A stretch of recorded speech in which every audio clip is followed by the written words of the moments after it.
Hello, I'm John Grom, and welcome to our 105th Right and Left Discussion Forum. We hold our discussions twice monthly to demonstrate the value of civil, productive, open-minded discussion. Today, our panel will discuss the topic of patriotism. Today's panel, beginning on my left, is Patty Haskins, retired math teacher and current member of the Wadsworth City Council. On her left is Jerry Ritzman, co-founder of Ritzman Pharmacies, which has now grown to 22 stores in 7 counties. On his left is Dr. Ronald Chamberlin, retired senior research chemist and wood craftsman, photographer, all-around Renaissance man. We'll begin with Patty. Patty, patriotism means different things to different people and is often the centerpiece of serious conflict. What are your thoughts on patriotism? When you brought up this topic, I thought it was really quite relevant because I have heard numerous people complaining that members of our citizenship are not patriotic because they have complained about the president, or they've complained about the opposite political party, or that they have protested. And when you brought this up, I immediately thought of a quote that I had seen not long before that, so it was kind of timely, and it was by Theodore Roosevelt. Now, remember that Theodore Roosevelt also was a Republican. I think some people hear the name Roosevelt and they think automatically Democrat, but those were the Hyde Park Roosevelts, not the Oyster Bay Roosevelts. And Theodore Roosevelt, although a Republican, though, was a progressive. And he was quoted, and I'm going to read this to make sure I get it straight. Patriotism means to stand by the country. It does not mean to stand by the president or any other public official, save exactly to the degree in which he himself stands by the country. It is patriotic to support him insofar as he, and we should say or she, efficiently serves the country. It is unpatriotic not to oppose him to the exact extent that by inefficiency or otherwise he fails in his duty to stand by the country. In either event, it is unpatriotic not to tell the truth, whether about the president or anyone else. He also, very interesting, he went on to say that the idea that there should be no criticism or that we should stand by the president, right or wrong, is morally treasonable, which is quite firm. He also said that it is unpatriotic to speak out against criticism of the president. And I agree with Theodore Roosevelt on a lot of this. That excuse me, to speak out against criticism? Against criticism. Of the president. Yes, to say that it's wrong to criticize. To criticize the president. And what he's saying is if the president or any public official has a policy that you feel is morally wrong, or is speaking falsehoods, or telling lies, or perhaps promoting a policy which you feel is dangerous to the country, he feels, and I feel and agree, that it is your patriotic duty to speak out against those policies or that person, or let the facts be known, so that we have a civilized and a correct society. I mean, true patriotism, being love of the country, means that you want the best for the country, not the worst. And so if you see it going the wrong direction, in your mind, you would speak out against it. You might say you want the best out of our leaders. Exactly. And when they don't provide the best, then you can criticize them. And you should. And, yeah. what Roosevelt is saying, it's your obligation to do that. Yeah. You know, it was interesting. You had sent me a quote from Tolstoy in which he stated that patriotism was stupid and immoral. Now, he claimed that it was stupid, and this is kind of interesting because I've actually thought this myself. He said it was stupid because every person thinks that their country is the best. Well, and he's right, all countries can't be the best. Mm-hmm. Maybe that was true during Tolstoy's time. But you know, I think I wouldn't go that far because I think what it is that patriotism means you want the best for your country. Mm-hmm. And what's best for this country may not be what's best for Iraq or the Soviet Union doesn't exist, Yeah. Russia or another country. He said that it's immoral because patriotism, and it's almost to that jingoism extent, where people feel that not only is my country the best, but I must impose that philosophy upon all other countries. So in that sense, patriotism can promote wars and a lack of understanding of other countries and what their political systems are. Mm-hmm. So I thought all that was very interesting. Yeah. Now, Jerry, Patty just gave you an awful lot to feed off of. Sure. Share your thoughts. Yeah, I will follow her lead with a couple quotes that I copied. And this is patriotism defined. Patriotism is a word which always commemorates a robbery. There isn't a foot of land in the world which doesn't represent the ousting and re-ousting of a long line of successive quote unquote owners, who each in turn as quote patriots with proud swelling hearts defended against the next gang of robbers who come to steal it and did, and become swelling hearted patriots in their turn. That was from Mark Twain. Oh, that sounds like a Mark Twain quote. And here's another one, and I don't know who this person is, but it says, while patriotism is often lauded as an unquestionable value, the status of patriotism is a problem for many thoughtful people. It is particularly troublesome for people who care about the common good, but are alienated by the all too frequent use of patriotism and patriotic symbols to stifle debate, tarnish the images of rival candidates, or arouse popular support for aggressive military policies. This was Stephen Nathanson in an introduction to some piece that he wrote. Also, patriotism is not the same as nationalism, because love of country is not the same as worship of country. So I'll use those quotes and then I'll go to an analogy. You know, I look at any country, particularly United States, look at your family. Look at my family that had 8 kids in it, and we had a lot of rivalries, teasing, you know, and we would criticize or compete with and all that, or not be on the best terms with some other family members. But somebody from the outside criticize or pick on one of my brothers or sisters or me, you came to their defense right away. And I think that's kind of the way I feel about patriotism in the United States, is that we should and have a duty, as Patty said, to criticize or to have a difference of opinion when we feel that it goes against our values, and that but if somebody from the outside does it, we're going to stand up to them. And blind patriotism, where you support My country, right or wrong? Yes. yes, right. Of course, I don't think that has a place where we are. So those are my thoughts. Mm-hmm. Patriotism, I think, for the country is we support the values and traditions of our country, the good values of it. And, Can you pick up on that, Ron, and yeah. decide what the values and traditions are? Well, I was thinking back today, when I was a child, during the time of the Second World War, when you bought a package of Kellogg's shredded wheat biscuits, in between the layers there was a piece of cardboard separating them. On those cardboard layers was printed the outline of an airplane, a military aircraft. You could cut them out, assemble them, and throw them, and they would glide. The very best one of those planes that flew just the best was the Japanese Zero. And I couldn't help thinking, this is terrible. This is terrible. My country's warplanes are not as good as this Japanese Zero. I don't understand that. Okay.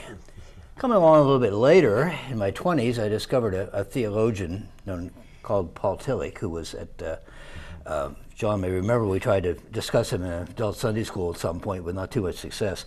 He's pretty esoteric. But he had this concept that what your God is, that's your ultimate concern. That might be money, that might be politics, that might be your country. So my country, right or wrong, is an ultimate concern, making your country the ultimate concern. That's making the country your God. That's probably wrong. Now Vietnam happens. I've become increasingly polarized there. And I find myself, and still do, on the side of the protesters. Here are people who feel that the country is doing the wrong thing, whether it's Vietnam, whether it's Afghanistan, whether it's Iran, Iraq, who knows, whatever, Syria. You name any kind of military action that's been going on since the Second World War or even the Korean conflict to some extent. And people say, this is the wrong direction for the country. I have the moral right to protest against that. I think that's a patriotic response. Now, morality can be quite subjective, as we all know. My morals may be different than your morals, and probably are. But I think people do have a glimmering of a certain absolute truth in terms of human behavior and in terms of political behavior. And I think it's up to us to try to maintain that equilibrium, try to keep the country going in what we perceive to be the right direction. You get into conflict, we get people like the county clerk in Kentucky over her stance on gay marriage, for example. But she's against the law of the land there, and she was wrong. She's right morally, perhaps in her own head, but she's wrong. I mean, Legally. Legally, Yeah. she's Should've legally quit. wrong. You know, so I noticed the state is reimbursing folks, you know, for that. Delay, yeah. Yeah. Really? So I think patriotism is somewhat relative, but I think patriotism is the need, as both of you have pointed out, the need to protest against the government that you see is going the wrong direction.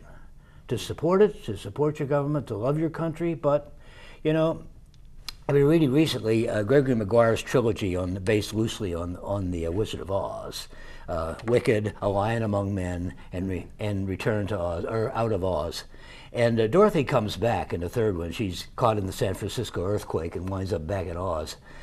And she starts singing American Beautiful very loudly. She says, you know, but everybody has their own beauty of the country. They have their own purple majesty and their own fruited plains, and why shouldn't they be allowed to have that?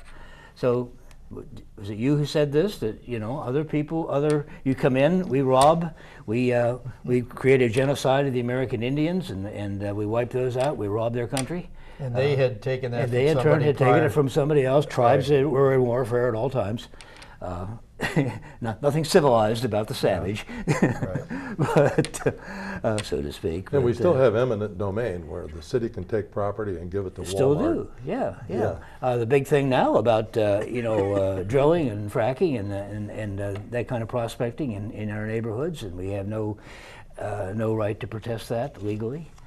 And you know, I think you have to be very aware. I say I find myself on the side of the protesters more often than not.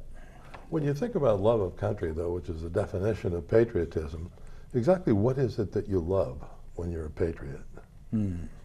I think I love what the country stands for, our Constitution, our Declaration of Independence, the rights that we have as Americans, and our freedom of speech, our freedom of religion.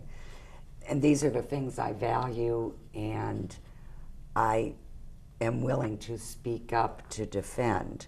That's certainly the noblest impulse in all this. I think most people say, well, I want to maintain my comfortable status. And I'm getting that from my country, or my white privilege. Oh, that's I'm true. getting that from my country. And that gets You confused in your always mind, I bring, think. you always bring up things that are more appropriate to another discussion. Well, true enough. A but long but other they are, discussion. but nothing is related to anything else in the You know, world. you mentioned, Vietnam, and I remember very clearly, during the war in the late 60s, that when you protested, the response to you was love it or leave it. And it was, you couldn't convince people that it's not that we hate the country. we love the country. We just thought it was But taking. but the person that designed that bumper sticker or wherever you love it or leave it, Yeah. they're not thinking much at all. That's true. I can remember seeing those bumper stickers and thinking, no, fix it or lose it. Right. But Well, and we- it's like even in the last election, I mean, how many people of my liberal friends who said, well, I'm leaving the country if President Trump gets elected. That's not the response you have. If you are opposed to that, then you work to make sure the policies go in the correct direction, that perhaps that you can get someone else elected at the next time. Yeah. You don't leave it and say, well, I don't love my country enough to fight for it. So, Don't you think sometimes, though, people get confused between the idea of patriotism, the idea of freedom, free enterprise, independence, get confused between that and the symbols? I remember looking at videos of people burning the flag and somebody wanting to beat the daylights out of them for burning the flag and thinking neither one of them have any idea what that flag stands for. right. Right, we do associate it with symbols, and I want to tell you about a meme I saw recently. One of my very conservative relatives posted. This is about the time there were some neighborhood protests Is going on. this your cousin in cities. coal mine country? Well, something like that. But anyway, this shows a guy. There's You more can tell than he's a one. patriot because he's wearing camo gear and with a big flag as a lapel. Now, and why he's do sitting you on a say bench. you can tell he's a patriot? Well, because he's let me wearing continue with camo this. gear? Let me continue with this. And he's got a big American flag next to him. And he's sitting on his bench with this AK-47. And he says, well, just hope those protesters come down in my neighborhood. Yeah, yeah. You know, now here's a guy, he figures, and I don't know that this goes with my cousin, but but here's a guy that figures that he's got the right to defend this, and he's a patriot because he's got all these symbols, and he's got his Second Amendment rights ready to go, and these folks who are legally, lawfully protesting are going to come into his territory, he's going to shoot them. it's scary. I remember when the early stages of the Obama presidency, somebody criticized him for not wearing a flag lapel pin. Yeah. And he said that he didn't believe in advertising his feelings with bumper stickers and T-shirts and things like But he put the lapel pin on and wore it for the rest of his presidency just to get people to be quiet about it, I suppose. But I think there was a story on the news a couple of weeks ago about a guy who lives in some kind of a gated community, and he signed a deed covenant like everybody else that bought property, and it said you're allowed to have one flagpole. Well, he wanted two. And so he put up a second flagpole, and of course they filed a lawsuit against him, the Owners Association, to get rid of the second flagpole. And his justification was that he was a patriot, and that he felt that he had a right to fly that, even though he signed a deed covenant that said he didn't. Right, and you're unpatriotic unless you agree with him. And I actually saw that on the news, and announcers going crazy about the fact that this poor man's rights were being... And he was a veteran. Yes, yes. Yes. And who obviously did not understand legalities. And that's true in many in a lot of housing developments, you can't even put a flag up. Some of them you don't display anything. Yeah. Can I go back? We got on a little sidetrack here, and I want to go back to the sidetrack with Ron and the protesters in the late 60s. And I don't know what stage you were at as far as your age or education, but my view of that may have been from a different level. At that time in the late 60s, I was in college. And you remember at the beginning of the Vietnam War, if anybody criticized our involvement, they were not too favorably looked upon. For instance, Muhammad Ali or Cassius Clay. But I saw a lot of protests when I was in college, not particularly at the university that I attended, but other bigger, maybe more liberal institutions. But my view of the protesters in the late 60s were that they ostensibly protested on moral, legal, so forth grounds. against our involvement in Vietnam. But I think my view of, because I knew a lot of those people who protested, that they were only in it for themselves. They wanted us to get out of that war because they were eligible for the draft. They were in it to protest to save their skin. Hell no, we won't go.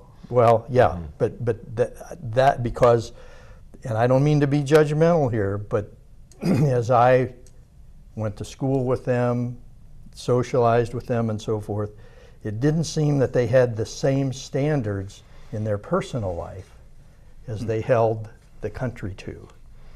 And I think it was just, I want to protest and get out of get out of here just so I don't have to go.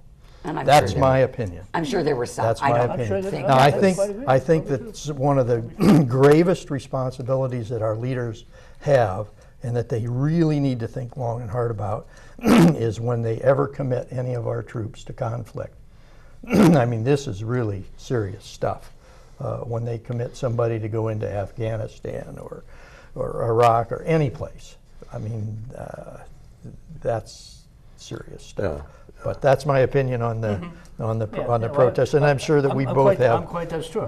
Yeah, so- I was out of that. Of course, I was here. Right. I had my degrees. I had my family started. Right. And you know. And I'm not saying that was all of them, but those are the ones that the majority. That Well, I saw. remember my own feelings that early on in Vietnam were, how could anybody protest what the United States is doing overseas? How could we possibly do that? And but here's an interesting thing, and leaders should understand this. The public is very fickle when it comes to things like that. The public supported our increase as well. I mean, it was a lot of gradual stuff in Vietnam. It started off with 16,000 advisors, and Kennedy sent over. then grew. And the United States population was largely in favor. We were largely in favor of invading Iraq. I don't know where the public stands right now on Syria and what we should be doing about that. But the thing is, the public is fickle. The public will support something until it starts to get painful. And that's why. And then they turn against it and demonstrate. Well, I think they'll support it if there is what they perceive to be a good reason for it. You know, we had 9/11, and people supported the invasion of Afghanistan. Then we were given a false reason, but a reason to go to Iraq, and it was supported. But and the point was the public supported it, and so did both houses of Congress. Right. Don't Go mean ahead. to- Go ahead. My theory is if we want to get out of some of the conflicts that we're in, the quickest way to do it is to reinstitute the draft. Reinstitute the draft, you will see a groundswell of opposition to being involved in the conflicts that we're involved in. Just as you said, till it starts to hurt most of the people, we're oblivious to We it. had the Vietnam. draft, and I was college age too, and I got student deferments to stay out of it. Right. Well, but Yeah, and I'm there's- saying, once yeah. it starts to affect the public Spurs. more broadly, then they will insist You know, that we get out of them somehow. when you were talking about the reason and so forth, though, I mean, I think with Vietnam, people were in favor of it. And the thing, though, that I think turned the tide was the advancement of reports and film of what was going on. You know, during World War II, they had the newsreels, but you didn't see Unless you went to the the movies. war. Yeah. Yeah, but you really didn't see it unless you were a soldier there fighting. They were heavily edited. Heavily edited. edited. Vietnam, they started, you know, showing the caskets coming home, showing, you know, the newsreels of people being killed, of villagers being killed. And the entertainment media became more judgmental about it too. Right. I can remember one very early on called Friendly Fire. Starred, of all people, Carol Burnett in one of her dramatic roles, and about how her son, by a misplaced artillery round, collateral damage, went to all kinds of things, official resolution of that what had happened and people to admit to what had gone wrong. That was not true in second thing, you know. Not that it didn't happen. It Not just it was never the actual nature of war known more. So, patriotism. Okay, is it patriotic to this type of situation? So, Also was defined about the right or wrong type of thing, but you have to remember of the John Foster Dulles doctrine for Southeast Asia. We will do anything we can to oppose the advancement of communism anywhere in the world. old domino theory, yes. Yes. Who could argue with that? Communism was a bad thing. Joseph McCarthy told us that it was. It was a horror, and of course we're going to stop it no matter where it exists. And that so we were all in favor of that. We're going to stop communism. But after a while, we looked at the war in Vietnam and thought, wait a minute, we don't even have a plan. We don't even have a goal that we can tell the American people about. And that people were dying. And there was a gentleman in West Akron about 3 months ago that stood in Highland Square and set fire to himself. And he died. And that he was a Vietnam veteran. And he could not get over the fact that while he was in Vietnam, that the troops in Vietnam were not allowed to fight. They weren't allowed to do anything unless the order came down from the president and so forth. The war was run from the White House for pure political reasons and all. And he was a very, very bright, accomplished man, an opera singer. He was a tremendous individual. And that, but he died because he couldn't get over his own patriotism being compromised during the Vietnam War. I was going to end with a quote, but this conversation took a turn where the quote is totally inappropriate. So I'll just say thank you for the